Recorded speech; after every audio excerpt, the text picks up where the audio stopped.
Hello guys, welcome back in AC classes of chemistry for class 11। आज हम लोग 11th के इस क्लास में फॉर्मल चार्ज के बारे में बात करेंगे। ठीक है, जैसे आप देखते हैं कि कोई भी पॉलीएटॉमिक आयन या पॉलीएटॉमिक मॉलिक्यूल होते हैं, तो जब उसका लेविस स्ट्रक्चर लिखते हैं तो उस कंडीशन में उसमें फॉर्मल चार्ज का नोटेशन भी कहीं कहीं आपको देखने को मिलता है। जैसे आपने इसके पहले वाले वीडियो में कुछ लेविस स्ट्रक्चर लिखा था तो उसमें कहीं कहीं प्लस और माइनस आया था। तो बेसिकली वो प्लस और माइनस जो होता है वो कंबाइंड मॉलिक्यूल के अंदर या कंबाइंड आयन के अंदर किसी इंडिविजुअल पर एटम पर एग्जिस्ट करने वाला आपका एक्सपीरियंस होने वाला चार्ज होता है। तो ओवरऑल वो चार्ज आइसोलेटेड फॉर्म में नहीं होता है, वो कंपाउंड के फॉर्म में ही या कंबाइंड फॉर्म में ही वहाँ पर जो चार्ज एक्सपीरियंस किया जाता है वो है। और बेसिकली वो चार्ज हमको ये बताता है कि जब अलग अलग कंडीशन में हम अरेंजमेंट करते हैं, लेविस स्ट्रक्चर लिखते हैं, तो अलग अलग चार्ज के कंडीशन पॉसिबल हो सकते हैं। तो उसमें जो मिनिमम चार्ज वाला होगा, जिस पर फॉर्मल चार्ज मिनिमम होगा, वही स्टेबल फॉर्म होता है ज़्यादा। तो उसी से रिलेटेड हम बात करेंगे। लेकिन वीडियो स्टार्ट करने के पहले आपसे सजेशन और रिक्वेस्ट है कि अगर वीडियो को आपने अभी तक सब्सक्राइब नहीं किया है चैनल को, तो वहाँ पर सब्सक्राइब करके और नोटिफिकेशन प्रेस कर दीजिए और बेल आइकन को प्रेस कर दीजिए ताकि लेटेस्ट अपडेट आपको मिलते रहें। वीडियो को बिना स्किप किए हुए पूरा देखिए और उसके बाद उसमें अगर वीडियो आपको अच्छा लगा तो आप लाइक कीजिए, कमेंट कीजिए, जो आप सजेशन है वो सजेशन दीजिए ताकि हम लोग उसको और अच्छे तरीके से इम्प्रूव कर सकेंगे। तो आइए हम लोग देखते हैं कि फॉर्मल चार्ज क्या होता है। तो the formal charge of an atom in a polyatomic molecule or ion may be defined as the difference between the number of valence electrons of that atom in an isolated or free state and the number of electrons assigned to that atom in the Lewis structure.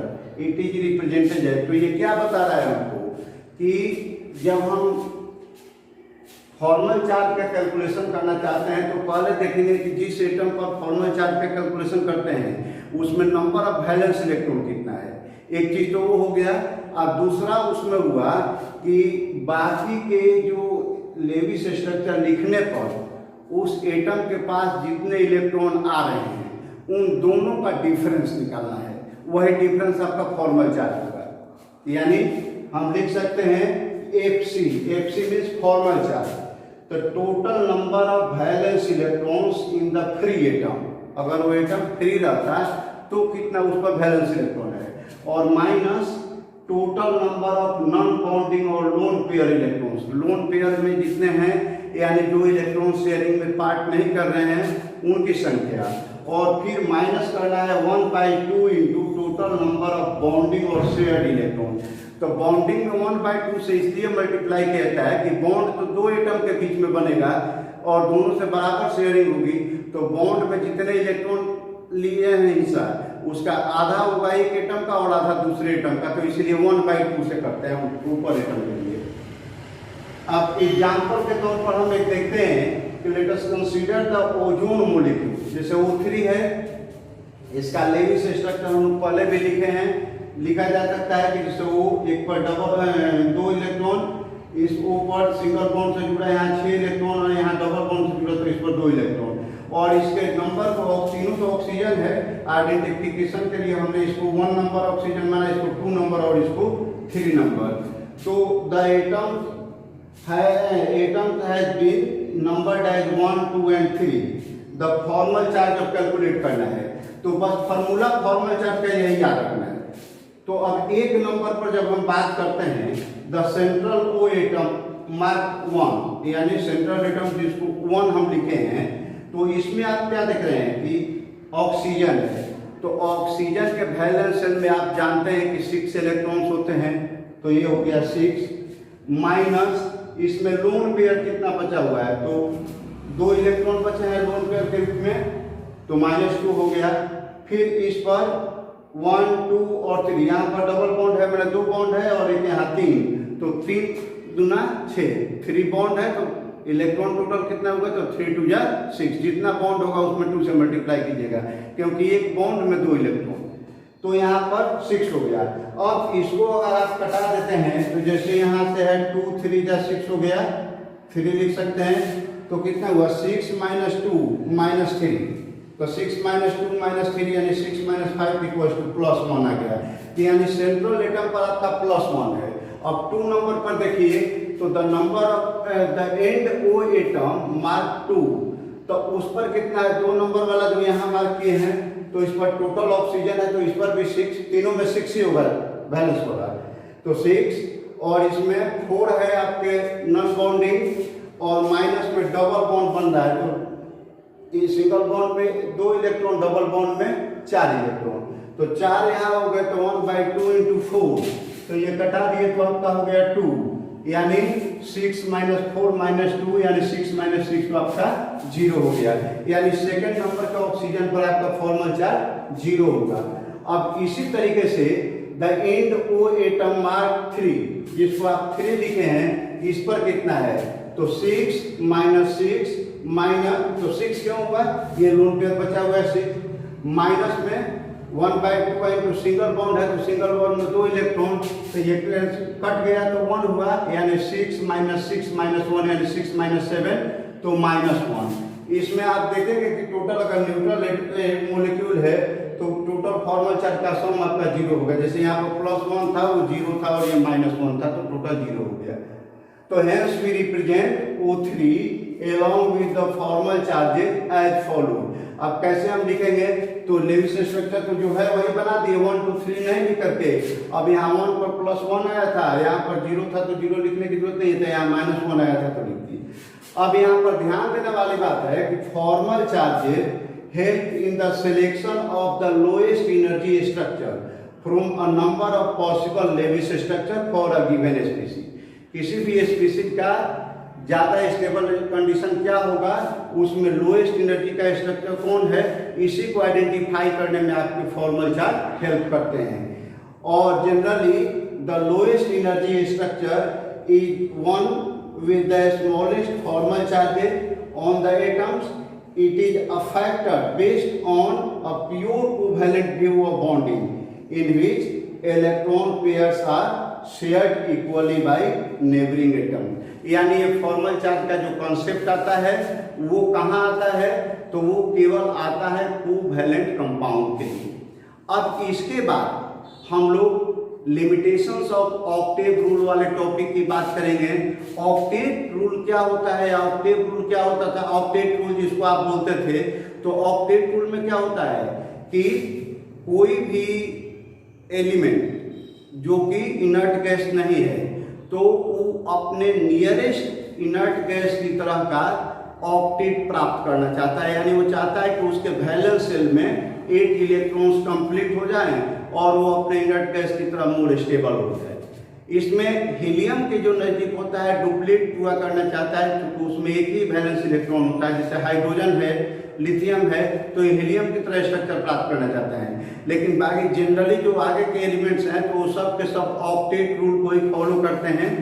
तो अब ये octet rule जो है बहुत जगह ऐसा compound formation में देखा जाता है कि हर जगह ऑक्टेट रूल फॉलो नहीं होता है। जैसे हीलियम के नज़दीक जो होंगे तो वहाँ पर सेंट्रल एटम के पास 8 नहीं होते हैं। उसी तरीके से आगे देखेंगे तो कहीं कहीं एक्सपेंडेड ऑक्टेट बन जाता है, डी ब्लॉक वाले के केस में। कहीं कहीं ऑक्टेट तो बाहर वाले एलिमेंट के लिए पूरा हो जाता है, लेकिन सेंट्रल एटम के लिए नहीं पूरा हो जाता है, वहाँ पर 8 से कम रहते हैं। तो वैसे ही कुछ लिमिटेशंस हैं 3-4, तो हम लोग 1 by 1 पॉइंट वाइज इसको नोट डाउन कर लेते हैं और उसको समझ लेते हैं। अब देखिए लिमिटेशंस ऑफ ऑक्टेट रूल में हम लोग मेनली 3 लॉ को देखेंगे। There are 3 types of exceptions to the octave rule I follow. ये 3 एक्सेप्शन कौन कौन से हैं mainly, to the incomplete octet of the central atom. किसी कंपाउंड में सेंट्रल एटम में इनकम्प्लीट होता है ऑक्टेट। जैसे in some compound the number of electrons surrounding the central atom is less than 8 और ये जनरली कहाँ होता है, तो जहाँ पर एटम के पास वैलेंस इलेक्ट्रॉन की संख्या 4 से कम होती है, यानी 1, 2 या 3 हो तो ये केस होता है। तो it is generally in the case of elements having less than 4 valence electron. अब जैसे देखिए LiCl लिथियम क्लोराइड है, तो लिथियम क्लोराइड में Li और Cl के बीच में एक पेयर का माने 1 इलेक्ट्रॉन दोनों साइड से मिले हैं और शेयरिंग हुआ, तो क्लोरीन का तो ऑक्टेट पूरा हो जाता है, लेकिन लिथियम के पास ये 2 इलेक्ट्रॉन यहाँ के हुए अपर से 2 यानी 4 हुए, तो आपका नहीं पूरा हुआ। तो यहाँ वैलेंस शेल में आपके केवल 2 ही इलेक्ट्रॉन पूरे हुए। इसमें BeH2 में देख रहे हैं तो Be के केस में 2 यहाँ और 2 यहाँ, 4 ही वैलेंस इलेक्ट्रॉन हो रहे हैं। BCl3 में B के पास देख रहे हैं तो 2, 2, 4 और 2, 6 ही इलेक्ट्रॉन हो रहे हैं, यानी सेंट्रल एटम इसमें B है, इसमें B है, इसमें Li है, तो इनके पास ऑक्टेट पूरे नहीं हो रहे हैं, यानी 8 नहीं होकर के एक में 2 हो रहा है, एक में 4 हो रहा है और एक में 6 हो रहा है। ऐसे एल्युमिनियम क्लोराइड भी है, एल्युमिनियम ट्राइक्लोराइड AlCl3, तो उसमें भी आप देखेंगे कि एल्युमिनियम के पास चूंकि वैलेंस इलेक्ट्रॉन पहले से 3 थे एल्युमिनियम में और 3 के साथ शेयरिंग करता है तो टोटल 6 ही होते हैं। ऐसे ही BF3 भी लिखेंगे तो BF3 में भी आपके B के साथ ऐसे जहाँ Cl है वहाँ पर F लिखेंगे तो वहाँ भी B के पास 6 होते हैं, तो यानी इनका सेंट्रल एटम का आपका इनकम्प्लीट ऑक्टेट होता है, तो यहाँ पर ऑक्टेट रूल फॉलो नहीं होता है। दूसरा इसका केस होता है कि ऑड इलेक्ट्रॉन मोलिक्यूल्स, यानी ऐसे मोलिक्यूल्स जिसमें टोटल नंबर ऑफ वैलेंसेस या इलेक्ट्रॉन, वैलेंसेस के electrons, total number of electrons in valences जो हैं बॉन्डिंग और लोन पेयर के रूप में आने वाले, ये टोटल नंबर मिलकर के आपके ऑड हो रहे हैं। तो उन केस में जैसे नाइट्रिक एसिड के केस में है, NO में चाहे NO2 में है, तो देखिए NO में अगर हम बात करें तो नाइट्रोजन के पास 5 वैलेंस इलेक्ट्रॉन, O के पास 6, तो 5 और 6 ऐड करेंगे तो कितना होगा 11, ऑड नंबर आ गया। यहाँ पर NO2 है, बात करें तो नाइट्रोजन के पास है 5 और ऑक्सीजन के पास है 6, तो 6 2 जा 12, 12 और 5 17, ऑड नंबर आ गया। तो इस तरीके से NO और NO2 के केस में आपका चूंकि ऑड नंबर है तो इसमें आप देखेंगे कि नाइट्रोजन के पास आपके ऑक्टेट पूरे नहीं हो रहे हैं। जैसे यहाँ पर देखिए नाइट्रोजन NO है तो NO का कहाँ डबल बॉन्ड से बन गया है, यहाँ तो पूरा हो जा रहा है, लेकिन इसके पास जब देखेंगे तो यहाँ पर नाइट्रोजन के पास 3 इलेक्ट्रॉन पूरा हो रहे हैं, तो ये 3 ये हुए और 2 बॉन्ड के 4, तो 3 और 4 मिलकर के टोटल नाइट्रोजन के पास 7 हो रहे हैं। तो इस तरीके से नाइट्रोजन का पूरा नहीं होता है। यहाँ ऑक्सीजन, यहाँ पर ऑक्सीजन के लिए हम दिखा सकते हैं, ऑक्सीजन में आपका 2 हो जाएगा यहाँ पर, तो ऑक्सीजन का ऑक्टेट पूरा हो जाता है 4A और 4A 8, लेकिन नाइट्रोजन के केस में यहाँ पर 2 और 1 3 अच्छा 7 ही हुआ। उसी तरीके से यहाँ नाइट्रोजन के केस में देखेंगे तो इस ऑक्सीजन का पूरा हो जा रहा है, इसका भी पूरा हो जा रहा है, लेकिन नाइट्रोजन के केस में देखेंगे तो यहाँ भी 2 2 4 2 6 और 1 7, यानी नाइट्रोजन के पास 7 ही पूरे हो रहे हैं, 8 पूरा नहीं हो रहा है। तो ये आपका ऑड इलेक्ट्रॉन मोलिक्यूल्स के केस में होता है, तो यहाँ भी ऑक्टेट रूल फॉलो नहीं किया जाता है। इसके बाद थर्ड है कि द एक्सपेंडेड फॉर्म ऑक्टेट, यानी जहां पर ऑक्टेट आपका एक्सपेंड कर रहा है, तो एक्सपेंड कहाँ करेगा, तो जनरली फर्स्ट और सेकंड पीरियड के एलिमेंट जो होते हैं उसमें D ऑर्बिटल नहीं होता है, S और P ही होता है। तो इसमें S में 2 हो सकता है, P अगर होगा तो P में 6 हो सकता है, तो मैक्सिमम 8 इलेक्ट्रॉन पूरे हो सकते हैं, यानी ऑक्टेट आपका पूरा हो जाएगा। लेकिन जब हम थर्ड पीरियड या उसके बाद की बात करते हैं, थर्ड पीरियड ऑनवर्ड्स की बात करते हैं, तो उस केस में हमारे लिए D ऑर्बिटल रिप्रेजेंट होते हैं, और D ऑर्बिटल प्रेजेंट होने के कारण वहां पर वैलेंस शेल में ही नंबर ऑफ इलेक्ट्रॉन्स 8 से ज्यादा हो जाता है बहुत सारे कंपाउंड के केस में, तो वहां पर वो रूल फॉलो नहीं होता है ऑक्टेट का, और वो जहां पर वैलेंस शेल में इलेक्ट्रॉन की संख्या 8 से ज्यादा हो जाती है D ऑर्बिटल प्रेजेंट होने के कारण, तो उस टाइप के ऑक्टेट को हम लोग एक्सपेंडेड ऑक्टेट बोलते हैं। तो the expanded octet elements in and beyond the third period, यानी थर्ड पीरियड में या उसके बियॉन्ड बाद में of the periodic table have d orbitals also available along with s and p orbitals for bonding. In a number of compounds of these elements, there are more than 8 valence electrons around the central atom, which is known as the expanded octet. Octet से बढ़ गया.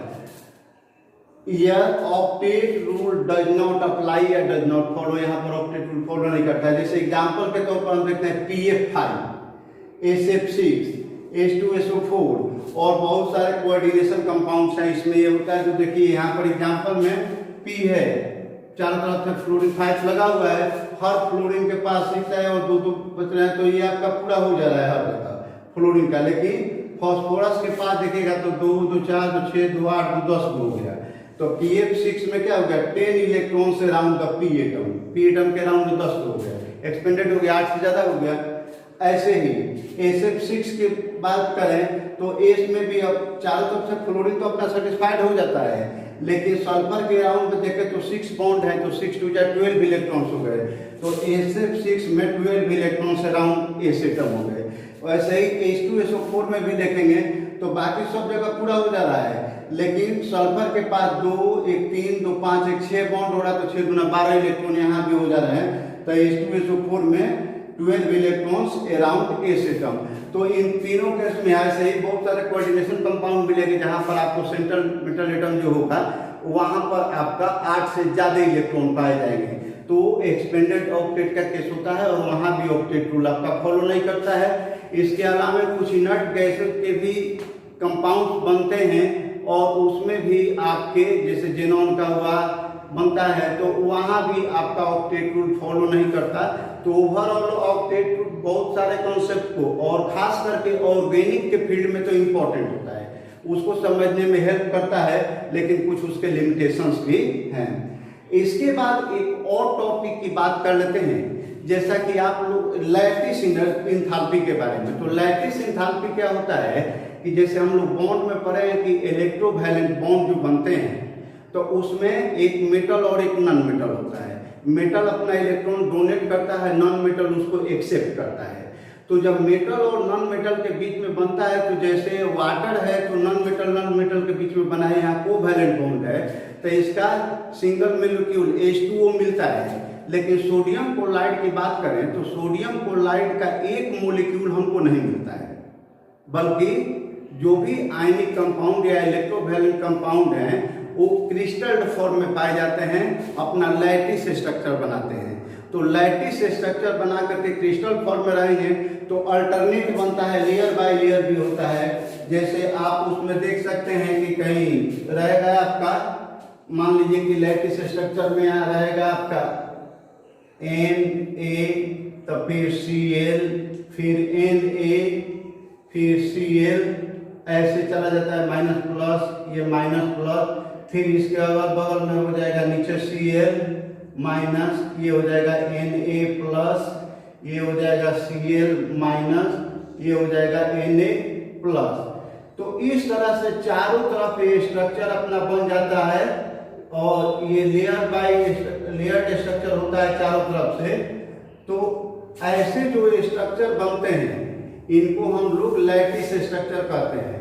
तो basically जितने भी ionic compounds होते हैं आपके, तो आयनिक कंपाउंड्स के फॉर्म में फिर यहाँ पर Na आ जाएगा आपका, Na प्लस ऐसे बन जाता है. यहाँ पर Cl माइनस, फिर यहाँ पर Na प्लस, Cl माइनस, ऐसे ही लेयर बाय लेयर बनते जाते हैं. कई लेयर बन करके अपना एक स्पेसिफिक क्रिस्टल फॉर्म बनाते हैं. तो इसमें से ये लैटिस एंथैल्पी कहता है कि अगर किसी भी आयनिक कंपाउंड के या इलेक्ट्रोवैलेंट कंपाउंड के 1 मोल में से इसके जितने भी आयन हैं लैटिस स्ट्रक्चर में जुड़े हुए, सारे आयन को आइसोलेटेड फॉर्म में तोड़ देने के लिए जितनी एनर्जी रिक्वायर्ड होती है वही एनर्जी उनकी लैटिस एंथैल्पी कहलाती है. तो हम लोग डिफाइन कर सकते हैं लैटिस एंथैल्पी को कि the lattice enthalpy of an ionic solid. हमेशा याद रखिए कि लैटिस एंथैल्पी आयनिक में हो, क्योंकि लैटिस स्ट्रक्चर आपका आयनिक में ही पाया जाता है. तो solid is defined as the energy required to completely separate 1 mole of a solid ionic compound into gaseous constituent ions, यानी 1 मोल आयनिक सब्सटेंस को उनके कंस्टिट्यूएंट्स आयन में गैसियस स्टेट में सेपरेट करने के लिए जितनी एनर्जी चाहिए वो होती है उसकी ये लैटिस एंथैल्पी। जैसे एग्जांपल के तौर पर Le means lattice enthalpy of NaCl 788 kilo joule है। तो इसका मतलब क्या हुआ कि 1 mole of sodium chloride compound को अगर हम Na प्लस और Cl माइनस आयन में गैसियस स्टेट में सेपरेटली कन्वर्ट करना चाहते हैं तो उसके लिए हमको 788 किलो जूल एनर्जी की आवश्यकता होगी। तो इस तरीके से लैटिस स्ट्रक्चर की बात हुई, लैटिस स्ट्रक्चर और लैटिस एंथैल्पी की बात हुई। इसके पहले हम लोग ये लिमिटेशन तो देखे, या लिमिटेशन के बाद फॉर्मल चार्ज भी पहले देखे हुए थे। इसके पहले वाले वीडियो में हम लोगों ने लेविस स्ट्रक्चर को लिखना सीखा था। तो मेरा सजेशन आपसे ये है कि आप लोग लेविस स्ट्रक्चर डिफरेंट कंपाउंड्स का आपके एक्सरसाइज में भी क्वेश्चंस मिल जाएंगे, डिफरेंट बुक को प्रैक्टिस करते हैं उसमें भी मिल सकते हैं। तो आप डिफरेंट कंपाउंड्स के कुछ प्रैक्टिस के लिए लेविस स्ट्रक्चर को लिख लीजिए, उसका प्रैक्टिस कर लीजिए और आंसर से मिला लीजिए, और उसी के साथ उस कंपाउंड के डिफरेंट एटम्स के लिए आप लोग ये फॉर्मल चार्ज का कैलकुलेशन भी करना सीख लीजिए, क्योंकि इससे रिलेटेड क्वेश्चन आपको जो मेंस वगैरह में भी या डिफरेंट टाइप के कॉम्पिटिटिव एग्जाम्स में पूछे जाते हैं। तो अगर आप प्रैक्टिस इसका कर लेंगे तो आपके लिए बेहतर होगा। कोई बहुत ज़्यादा टफ नहीं है, वीडियो को देख करके ले करके उसके बाद कुछ एग्जाम्पल्स बनाइएगा, आराम से बन जाएगा।